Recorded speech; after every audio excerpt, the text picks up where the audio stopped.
Welcome to Learning English Every Day.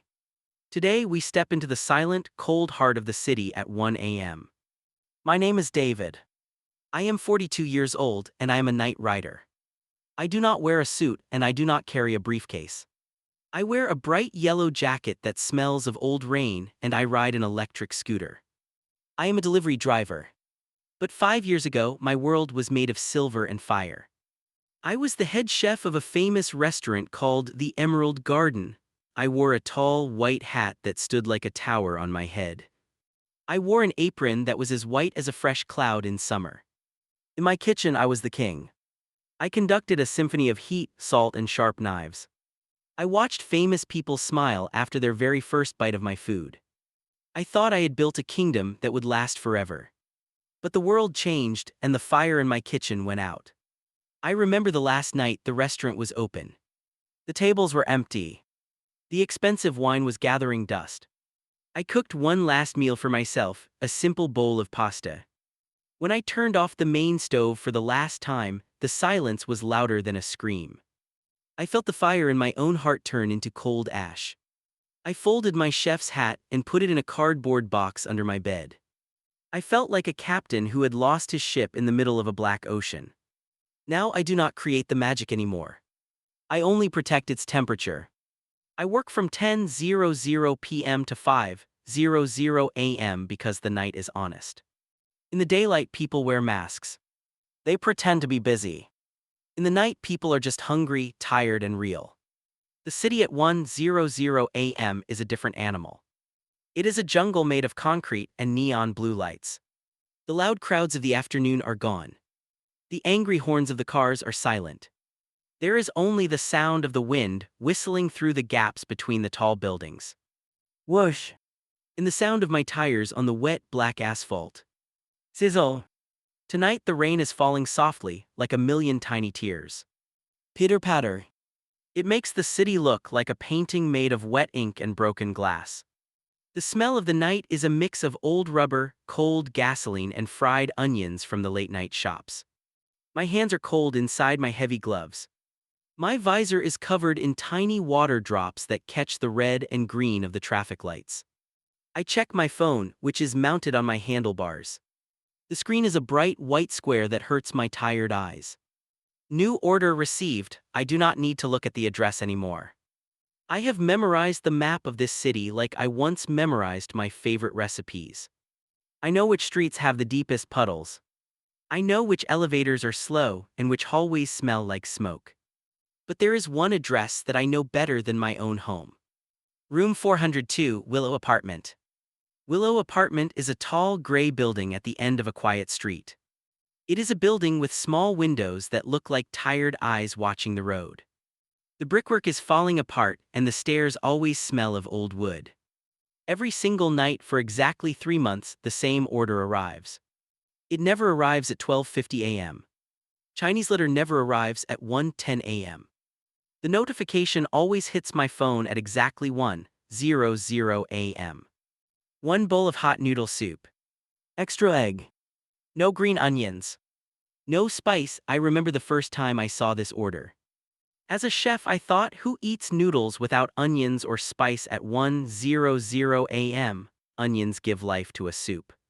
Spice gives it a soul. Without them, the soup is quiet. It is plain. It is the order of a child. It is the safe, simple taste for someone who does not want any surprises in their life. In the beginning, I was annoyed by the repetition. I felt like a machine delivering to another machine. But slowly, I became protective of this order. I started to wonder about the person behind the door. If the kitchen is slow, I feel a knot of anxiety in my stomach. I don't want them to wait even one extra minute. I don't want their one constant thing to be late. I arrive at the restaurant, a tiny place hidden in a narrow, dark alley. The kitchen is a small, bright island in the middle of a dark sea. The chef there is an old man named Lao Wang. He has gray hair and skin that looks like wrinkled parchment paper. Lao Wang was a street cook for 50 years before he moved into this shop. He knows the secret of the wok hai, the breath of the fire. He knows me well. He does not ask me about my night. Tonight he has the noodle bowl ready on the stainless steel counter. The steam is rising from the bowl in beautiful white curls. David, he says, tapping the plastic lid with his wooden spoon. His voice sounds like dry gravel moving in a river. The broth is rich tonight. I used the best bones. The egg is soft in the middle just like they want it. I look at the bowls. I can see the heat dancing under the transparent lid. Who are they, Lao Wank? I ask as I pack the bowl. Do you know the person who lives in room 402? Lao Wang shakes his head and wipes the counter with a greasy cloth. I only know they are consistent, David. He says softly. In a world that changes every hour, a bowl of noodles is a constant truth. Be careful on the wet roads tonight. Don't let the soul of the soup go cold. I can feel the heat through the plastic bag. It feels like a small, warm heart huddling against my chest. I place it carefully in my insulated box. I surround it with soft, dry towels so the bowl cannot move. Noodles are sensitive. They are fragile. If the journey is too long, the noodles absorb all the soup. They become soft, heavy, and sad. They lose their spirit. I ride through the empty streets, leaning my body into the cold wind. I am the only soul moving on the asphalt tonight. I am not just delivering a $10 meal. I am delivering a promise of warmth. I reach the Willow apartment. The lobby is empty.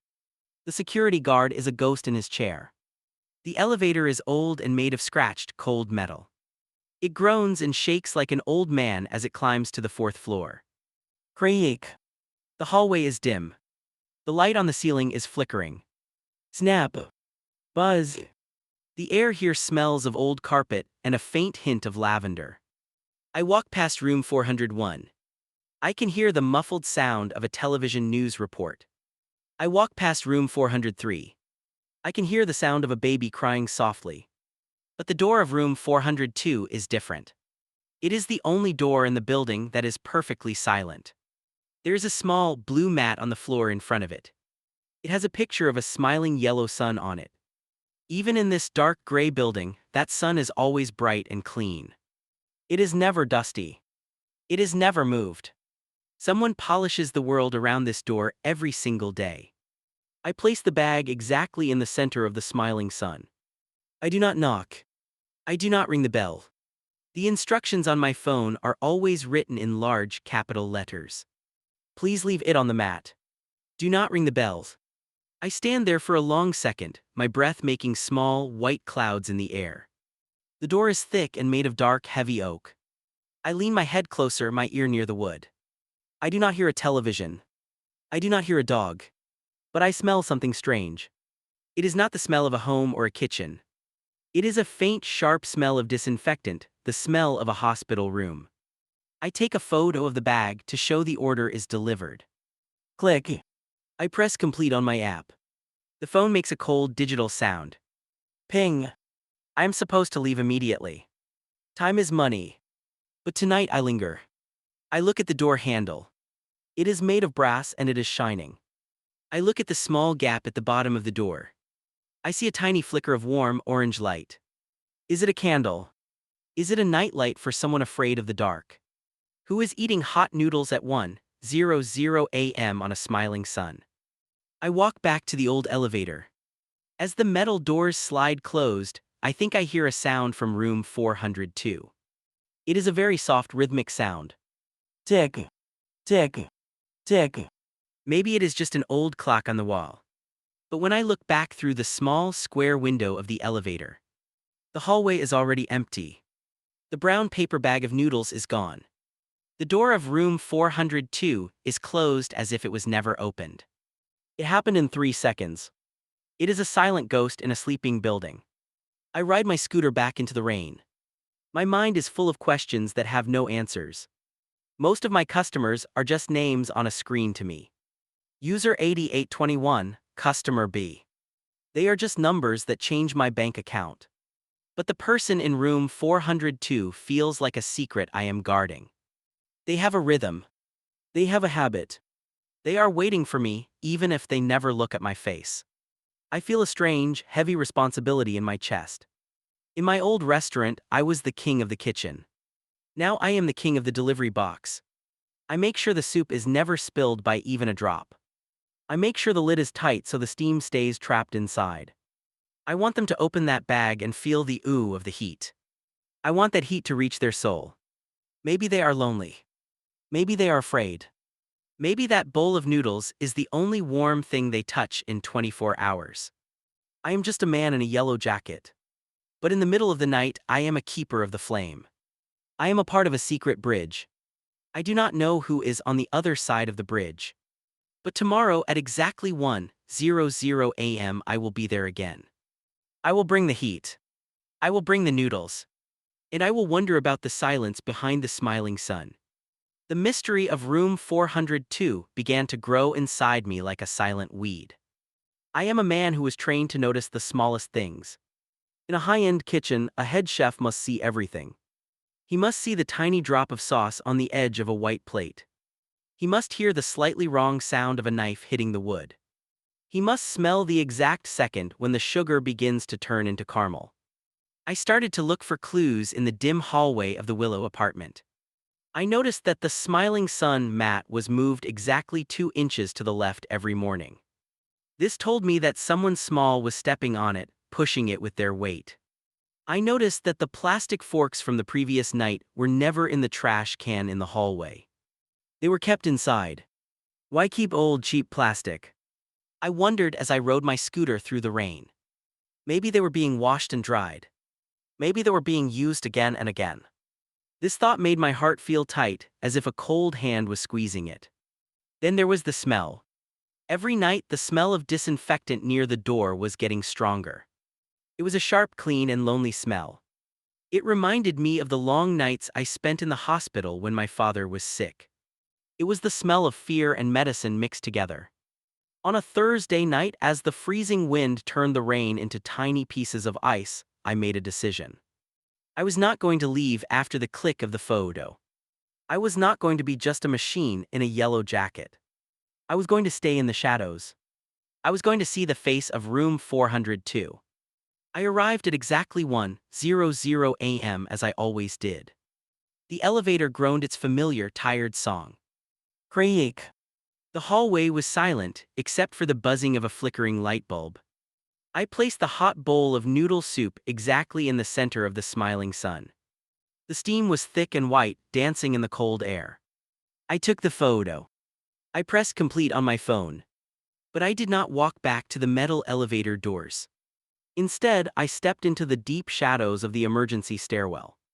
I left the door open just 1 tiny inch.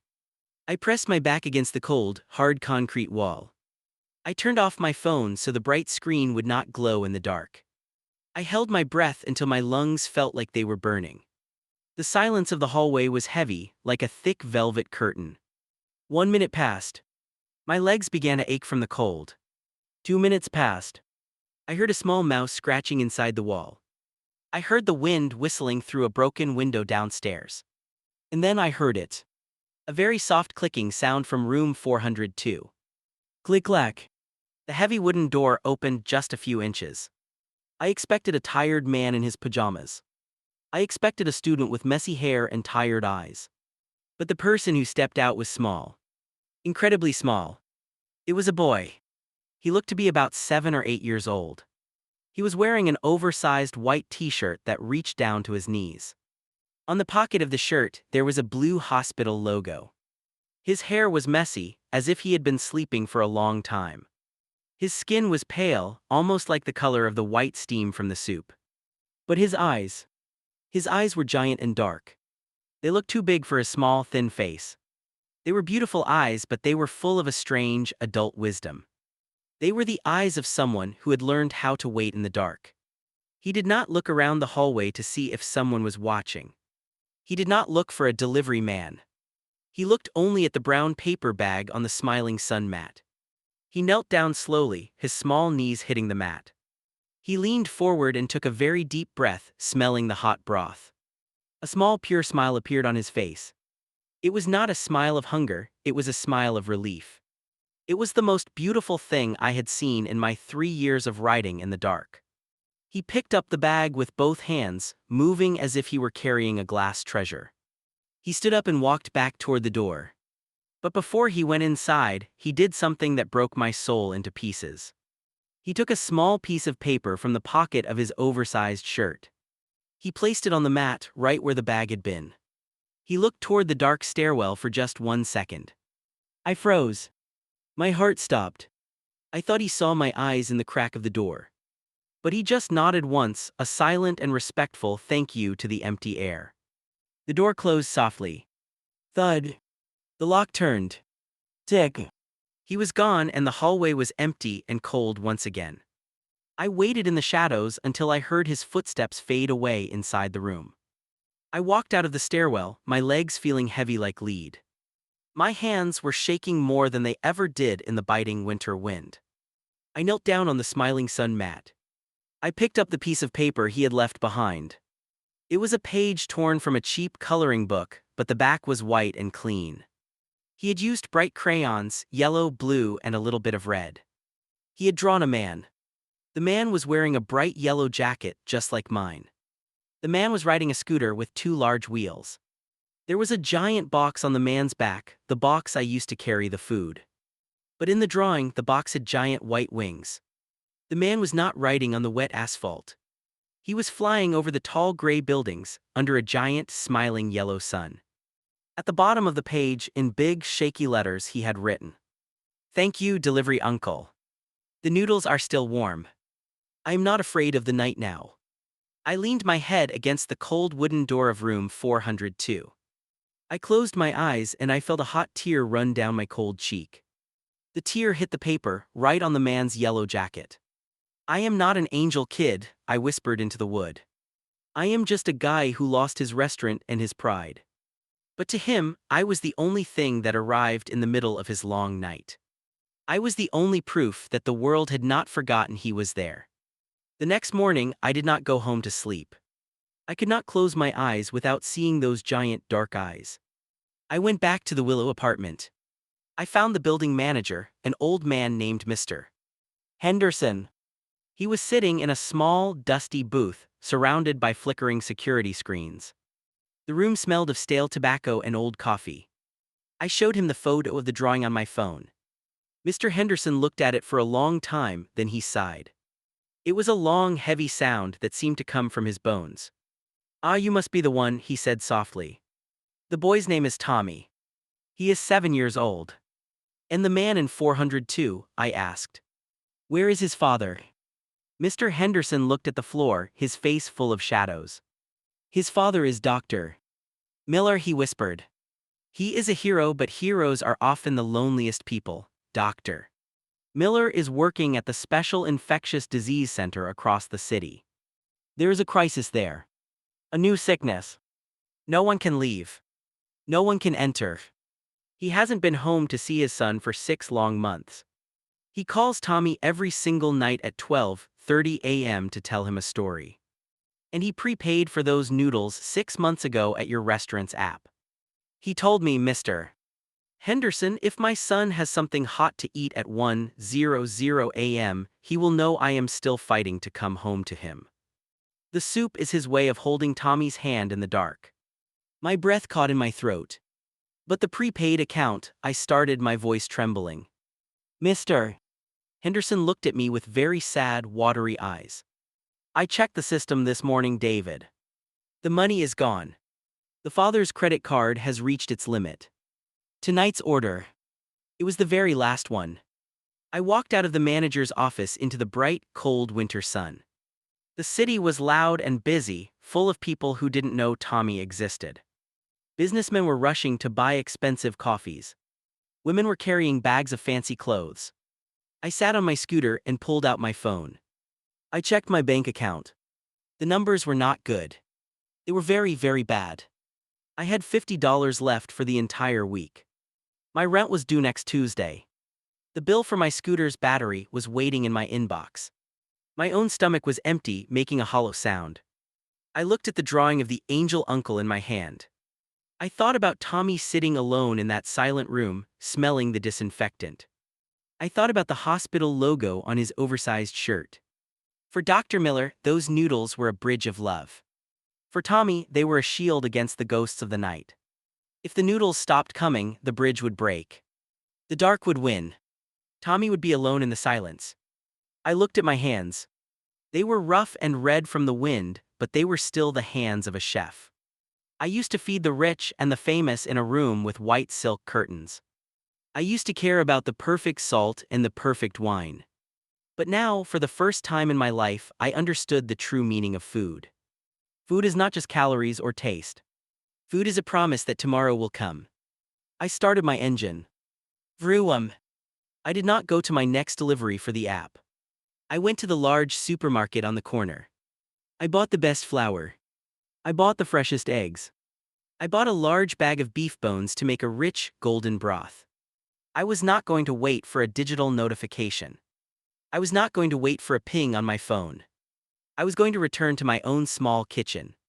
I was going to find my fire again, even if I was the only one who saw it. Because tonight at exactly 1:00 a.m., a boy was going to be waiting on a smiling sun. And I was not going to let the steam die. The night of the final prepaid order arrived. I stood in the darkness of the Willow apartment hallway at 1:15 a.m. I watched the heavy wooden door of room 402 close for the last time under the official system. I walked back to the elevator, but my heart felt like a house with no windows. The next night I sat in my small, cold room. I looked at my phone. 12:50 a.m. 12:55 a.m. 1:00 a.m. The screen was black. There was no ping, there was no notification for room 402. In the digital world of the app, Tommy no longer existed. In the eyes of the company, the contract was finished. The bridge of soup had been broken. I imagined Tommy sitting inside, staring at the door. I imagined him looking at his watch, wondering why the angel uncle was late. I imagined the fear returning to his giant dark eyes. The thought was like a physical pain in my stomach. I looked at my bank account again. $42. I looked at the light of the city outside my window. A bridge is not made of money, I whispered to the silence. A bridge is made of the people who choose to stand on it. I stood up and I walked to my tiny, cramped kitchen. For 3 years, I had only used this stove to boil water for tea. For 3 years, my professional knives had stayed inside their leather case. I was afraid to touch them. I was afraid that if I started to cook, I would remember the man I used to be. But tonight, the fire was not for my pride. The fire was for a boy who was afraid of the dark. I took out my heavy stock pot. I put the beef bones I had bought into the cold water. I turned on the flame. Snap! Snap! Whoosh! As the heat began to rise, the smell of the marrow and the herbs filled the air. It was a deep, honest smell. It was the smell of my childhood. It was the smell of every restaurant I had ever loved. I spent 3 hours skimming the surface of the broth. I watched the liquid turn from cloudy to a clear, shimmering gold. I made the noodles by hand, hitting the dough against the wooden table. Thwack! Thwack! Thwack! I was no longer a delivery driver in a yellow jacket. I was a chef again. I was a man using his hands to create a miracle. I boiled the extra egg until the white was firm and the yolk was like honey. I packed the soup into a new, high-quality thermos I had bought. I didn't want the company's cheap plastic anymore. I wanted Tommy to have the best. At 12:45 a.m., I put on my yellow jacket. I did not turn on my app. I did not check for other orders. I rode through the city streets, carrying the thermos like it was a holy object. The wind was colder than before, but I felt a fire in my chest. I reached the Willow apartment at 1:00 a.m. exactly. The elevator was broken tonight. I didn't care. I ran up the 4 flights of stairs, my breath coming in hot clouds. I reached room 402. I placed the thermos on the smiling sun mat. Next to it, I placed a small, handwritten note on a piece of white paper. Dear Tommy, it said. Your father is still fighting the dragons. And the angel uncle is still flying. The noodles will never be late. I stepped back into the shadows of the stairwell and I waited. 5 minutes passed. Then the door opened. Tommy stepped out. He looked at the new silver thermos. He looked at the note. He picked up the paper and he read the words. I saw his small shoulders shake. He looked toward the stairwell and for the first time he spoke. It was a tiny, soft voice, like the sound of a bird's wing. "Thank you," he whispered. He didn't know I was there, but he knew I was listening. The steam from the thermos rose up and touched his face. It looked like a warm hug from the universe. The days turned into weeks. The weeks turned into a month. My life became a secret war. During the day, I worked extra shifts for the app to earn money. I delivered pizza to drunk students. I delivered groceries to expensive mansions. I sold my television. I sold my expensive watch. I ate only plain bread and water so I could buy the beef bones for the soup. I was exhausted. My eyes were red and my body ached. But every night at 1:00 a.m., I was at room 402. The smiling sun mat became my altar. Tommy began to leave new drawings for me every night. The man in the yellow jacket now had a teammate in the drawings. He drew a man in a white doctor's coat holding a sword. And he drew me, the delivery uncle, holding a shield. We were two heroes guarding the little house together. Tommy also started to leave small gifts. A smooth stone he found in the yard. A piece of chocolate from his own lunch. A single red leaf from the autumn trees. I kept them all in my pocket. They were more valuable to me than the tips on the app. They were the currency of a soul. I realized that I was no longer broke. I was the richest man in the city. In the middle of December, the city was hit by the great snow. It was a storm that stopped everything. The buses stopped. The cars were buried under white mountains. The app on my phone was red with warnings, "Do not go out." ROADS closed. But I looked at the pot of soup on my stove. I thought about Tommy. I thought about the doctor father who was trapped behind glass. If I didn't go, the bridge would break. I tried to start my scooter. A clunk. The engine was frozen. I looked at the 4 miles between my room and the Willow apartment. I looked at the snow falling like a white wall. I took the thermos and I wrapped it in 3 thick towels. I put it inside my insulated box. I strapped the box to my back. And then I began to walk. The snow was up to my knees. The wind was screaming, trying to pull the box from my shoulders. Crunch. Crunch. Crunch. My feet were numb. My face was blue. Twice I fell down into the white darkness. I wanted to stay there. I wanted to sleep. But then I felt the warmth of the thermos against my spine. It was like a heartbeat. One more step, I told myself. The steam cannot die tonight. I reached the apartment at 1:20 a.m. I was 20 minutes late. I was covered in ice, looking like a ghost. I crawled up the stairs to the 4th floor. Tommy was sitting on the floor outside his door. He was waiting on the smiling sun mat. He was shivering, but he hadn't given up. When he saw me, his eyes filled with tears. He ran to me and he hugged my cold, wet legs. "I knew you would come," he sobbed. I handed him the thermos. The metal was still warm. The soup was still gold. The miracle was alive. 2 days later, the sun came out. The snow began to melt, turning the streets into a river of slush. I was delivering a regular order to room 405 on the same floor.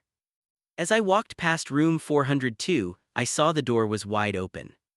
A man was standing in the hallway. He was tall, but he looked like he had been through a war. He was wearing a wrinkled white shirt and a blue tie. His hair was messy, and his skin was the color of old paper. But he was holding Tommy in his arms, hugging him so tight that Tommy's feet were off the ground. It was Dr. Miller. The crisis was over. The doctors were allowed to go home. I stopped moving. I didn't want to interrupt their moment. "But Dr." Miller looked up and saw my yellow jacket. He saw the box on my back. He put Tommy down slowly. He walked toward me, his steps heavy and uncertain. He didn't say hello, he didn't ask who I was. He reached into his pocket and he pulled out the stack of notes I had left for Tommy. He also held the silver thermos I had provided. I saw the bank records. The doctor whispered, his voice cracking. "The prepaid account ended a month ago." I saw the notes, I saw the drawings. He looked at my rough, red hands. He looked at my tired, thin face. Then this man, this hero who had saved hundreds of lives, did something I never expected. He bowed his head to me. "You kept him warm, doctor," Miller said, the tears running down his face. "You kept his hope alive while I was in the dark. You didn't just deliver food, David. You delivered a family. He reached out and he gripped my hand. It was the strongest, warmest handshake of my life. It was the handshake of two soldiers who had survived the same winter. Today, I am no longer a delivery rider. I am the owner of a small quiet shop called The Angel's Kitchen. It is not a famous restaurant. There are no silk curtains or silver spoons. There is only a long wooden counter and a smiling yellow sun painted on the front door. Dr.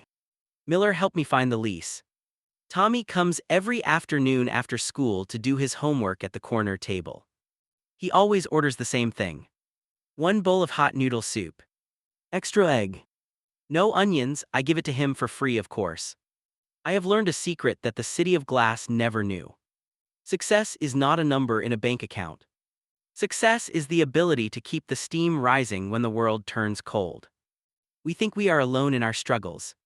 We think our small acts of kindness are lost in the noise. But kindness is an echo. It travels through the rain, through the snow, and through the locked doors. It finds its way back to the person who gave it. I lost my big restaurant, but I found my fire. I lost my pride, but I found my soul. I want you to remember this today. The world is a cold place sometimes. But you carry the matches in your pocket. You have the power to light a fire for a stranger. You have the power to deliver a miracle. And the most important things in life, they are always delivered with a little bit of steam and a lot of heart.